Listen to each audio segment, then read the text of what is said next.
So something I haven't brought up yet that I'm trying to tell people about because it can be a real problem if you don't watch out. Now that we're on our way slowly towards becoming a third world country, the quality of imports is going to seriously decline, and you're going to start seeing a lot of things you weren't aware of back in the good old days. And one of the negative changes you're going to run into is imports of grains are now going to contain weevils. And you got to watch out because if you let them, they'll infest your house and you'll never be able to get rid of them.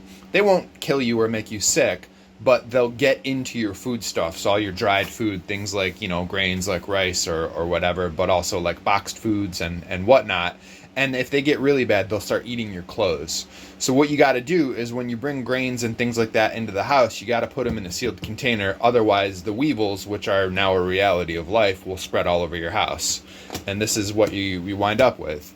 This 5-pound bag of rice that I got from Wegmans, it was never a problem in the past, but I noticed fairly recently, I just kind of instinctually, when I buy stuff like this to sort of stockpile, I stick it in Tupperware just for safety's sake. You never know when something weird is going to happen and like all of a sudden there's bugs or mice or whatever. And if the world fell apart and I had this 5-pound bag of rice and it wasn't properly stored, and it went bad or got attacked by vermin or something, I'd be bummed out. So, one of these is pretty cheap.